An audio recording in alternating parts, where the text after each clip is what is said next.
How's it going, everyone? Welcome to another weekly episode where we look at some book covers, talk about why they are good, and offer a few ideas on how to make them even better. And then I let you vote for your favorite in the link down below. And speaking of things down below, would you please do me a favor and pretty much click on all of them? There's a like button, a subscribe button, and one that would really be special is my author link is down there. And if you would go to my author page on Amazon and see if any of my books interest you, that would be very great.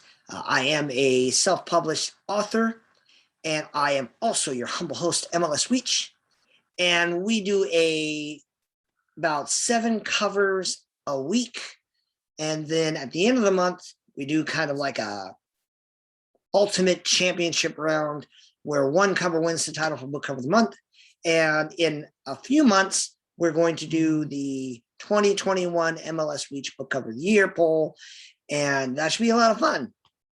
But before we can pick our book cover of the year, we got to finish up the month of November. That means I get to announce the winner for last week. And the winner for last week is Chimera's Prism by P.J. Garson. I could not get enough of how this designer used light, color, and design to create so much depth. This cover genuinely looks like she's on this very high platform, and it's created that depth because the text is rendered one way and the figure is positioned on it. So layering and positioning and then that extra light, all of that caused so much beauty, depth, and dynamic energy that, if you're watching last week, my book Hazel was up for the title. And I don't even mind losing to this cover. Colin's a fantastic artist. Hazel is an amazing book cover. This one just really works. So congratulations to PJ Garson. And we can get into the 4th week of November. The first cover we're going to talk about is Genesis Draconis, which is book 1 of the Steel Dragon series. And that is by Kevin McLaughlin and none other than Michael Anderle. I say none other than because it seems like he publishes a book a week, and his covers are always amazing, so I can't really knock it.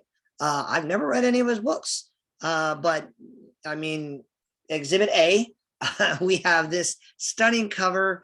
I love how they rendered the hair.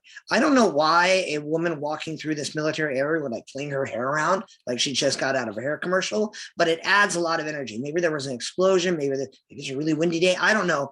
But whenever you have hair moving, you create energy, you create a sense of movement, and that is a fantastic thing. The figures are rendered very, very well. The light is super dramatic, and the light really works. You can tell that there is a dominant light source, and it's acting the way light should act based on the positioning of the light, and that's always something that I'm very drawn to. The detail is fantastic. It's not a lot of color, but the color in the figure's hair and in the title text adds enough dynamics to the image to really hold the eye. It has a lot of stopping power. So I think that's a pretty stunning cover. Next one we're going to talk about is Summer at Lockguard. Summer at Lockguard by Jesse Donovan. So this is very, very simplistic. I just thought it was cute, which sounds weird for a 42-year-old guy to say, but you know what? You have to have accurate adjectives, and this adjective fits. You have these cute little colored dragons in this little spiral, and each of these dragons creates a frame for the text. Now, as much as I like those little dragon figures and how they're playfully circling around the text itself, not my favorite part of this design. I think that, even something a little more closely related to what they use for the author text would have been a little more appropriate. Summer at, the word at is almost illegible. So I love the little dragons. I love the color. I love the background. I'm just not that fan of a text, but if I'm being honest, I almost always hate the text in every design. It's very rare where I think highly of the font that was chosen or the legibility. Ultimately, the standard is, can the viewer read the text? If that happens, I cannot like it all I want, but it doesn't actually make it bad. This text is hard to read, and that means, you know, in future designs, maybe someone should reconsider other options to make it work. But you still have this little cute factor, this bit of whimsy in the cover, so you can't really knock it that much. The next cover we're going to talk about is No Sanctuary by Z.J. Cannon. The dramatic light in this cover is interesting, even though it's doing weird things. So you have this, it's called split lighting, when you have half light, half like dark shadow. Well, it's split regardless if you're half and half, but you also have what's called, so lighting has this thing called ratio. You know, if you have 2 to 1 or 3 to 1, it means really it's just one side of the face is a little darker than the other, but then you get into 5 to 1 and 9 to 1, and that's when like detail starts to get lost in those shadows. That would make a degree of sense, but I have this wave of what looks like power or color, and that emanates light, but that light isn't doing anything. None of that light is bleeding onto the coat. None of that light is softening the shadow on the other side of the guy's face.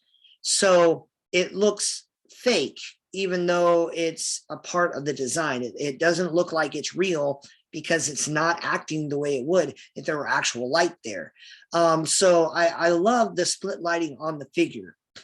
It was a good call on the designer to have this smoky green backdrop, because that jacket is super, super dark. I don't know how your monitors look, but even on my monitor, it's pretty hard to make out any detail in that jacket. Lost detail is not the greatest thing in the universe. It's okay to have black, but you want to have what's called textured black, which means even though it's dark and it's black, it's not without data. Sometimes you do that on purpose, but you don't typically do it with like 70% of your photo or your design, which is kind of what's going on here. So all I would really do is use that light as kind of a template, and just imagine what you would do, even if you took like a little one of those pressure flashlights and just kind of raked it along the guy where the pattern of the light goes, and it would feel more realistic, and it would give a little bit of detail where some of the detail is lost. So full props for the rendering of the model, and then the rest of the design is kind of where it could have been a little bit better. The next cover we're going to talk about, there we go. The next cover we're going to talk about is called The Dance of Dawn and Dusk, and I want to say that backwards every time I think about that title. But The Dance of Dawn and Dusk is by Brady Caleb Wilkinson. That's a mouthful. Well, you know, what right do I have to complain? My name is Weech. So this is standard line art, but I love the way they enhanced this line art to look like metallic, to look like metal. So it looks like this is cast metal that was designed and carved by a jeweler of some kind or whatnot, but it looks like an actual jewel. And that really kind of tickles my fancy, for lack of a better cliche. Some people, they feel the kind of way they see these little lens flares like on the letter A, and they get frustrated about it. That's because some people just really overuse the daylight side of lens flares. I know when I first discovered them way back in the 90s, I had lens flares going everywhere, and I didn't even understand how light worked back then. But look, man, one little lens flare to draw the eye to the title text, I'm going to let that go. I'm not going to be mad at it. The green of the emerald within the actual jewel is bright enough to be seen, but not overpowering. And that was a good call. So even though it's not a dynamic scene like what you saw in the first cover with Genesis Draconis, it's still very, very well done art. It's just a different kind of art. And that's one of the fun things about a book competition like this, because some people are going to like detailed art and they're going to enjoy the quality of the rendering. And some people like really dynamic, cool looking things, and they're going to like a different cover. You can vote on whichever one you want. And that's my favorite part about this. We're moving right along. The next cover we're going to look at is another, I call them title-based covers. Or a text-based cover. That's because there's not a prominent figure base the design on. This is just text. It's all about the text in the background. Lovely, Dark, and Deep by Claudia Kane. So this black and white flower pattern with little splotches of color, what that does is it really holds the eye, because on one hand, when you look at it, you see the white of it, and you start looking at it and notice that those are flowers. And then you see the little splotches of color and you realize that those are leaves. So this is one of those covers that's more rewarding the longer you look at it. That's a very, very good thing to do in design. The title text is bright enough to be seen and stand out, but not overpowering. And it's a very well done selection of color. And then they did some modifications where they did a lighting technique or whether they did some sort of gradient. But whatever they did to create this beautiful metallic gold on top of this muted background, if someone were to come to me and say like, hey, I'm gonna go ahead and have a white background with a little bit of orange, a little bit of gray, a little bit of gold, I mean, like, it's too many colors, it's too much, it's not gonna work.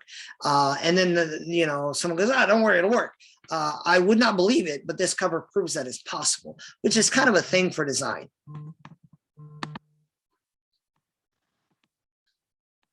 So the next cover we're going to talk about is My Dead World 4 by Jacqueline Druga, or I believe it's pronounced Druga. I don't honestly know. I always do my best with some of these covers, but it gets a little complicated. So this cover, even though it's really monochromatic, what I appreciate about this cover is it absolutely meets the theme and aligns with the title of the book. This is very post-apocalyptic, zombie apocalypse kind of cover. I don't like how flat this is. It's okay to be muted, but without any shadow, there's not a lot of dimension, and so there's not a lot of depth. But if you're doing some sort of post-apocalyptic, zombie apocalypse kind of book design, this is kind of right up that alley. It all works together very, very well. And you have this very dilapidated old building. And so it matches the theme, even if the image isn't that engaging. In this case, the text actually works. So there's this thing called leading. Leading is the space between rows of text, and that comes from back in the day when people were actually using printers to set up text, and they would use like strips of lead to create that separation and do their next line of text. I think the leading is a little too much for this particular one. I'd bring it in a little closer together, but it's legible, it's clear, and when theme aligns with title and content, you still have an effective cover. All I would want is it doesn't have to be like super dynamic and super colorful, but something to make it not so flat would be a little more engaging to me. Still worthy of note. It's still in the running. You can vote for it, and then I can just shut up and put it in the tournament. But that's up to you to decide. We have one more cover to talk about, and that is The Restored Dragon by Dan Michelson and DK Holmberg. The Restored Dragon, this again is just simple line art. But when simple line art is woven in layer on top of layer, you create this very dynamic image that is more valuable than the sum of each of its components. I'm always like, if you have a dragon of any kind, I'm gonna notice, because it's one of my favorite magical creatures. When you add that with a spot of light, a highlight that will draw the eye, and then you create layering by putting the silhouetted dragon figure or the liner dragon figure in front of it, you create depth because you have black dragon, white gold light, and the light is very clearly coming from behind. That gives this image depth. So using layering on 2D line art to create any amount of depth, that all by itself is worth a whole lot of recognition. The text is well chosen. I'm never going to be a fan of red on black for text of any kind. But when you sell as well as these authors sell, you're going to get away with whatever you want. At the very least, there's enough contrast, and I can tell because if I can see the red is visible. Like anyone else on earth can kind of see it if I can see it. So while it's not my favorite thing, it's good enough because even I can see it. So those are our 7 covers for the week. If you have a favorite or you just want to kind of communicate about the ones you like, by all means, put a comment on there down below. Please remember to vote for your favorites. Thank you so much for joining me. I hope you have a wonderful week. I hope you're getting ready for Thanksgiving. You know, it comes before Christmas, just for the record. But I hope you have a wonderful Thanksgiving. I hope you have plans to see family. I hope you're all well. And I wish you a happy week. And as always, God be with you. Bye now.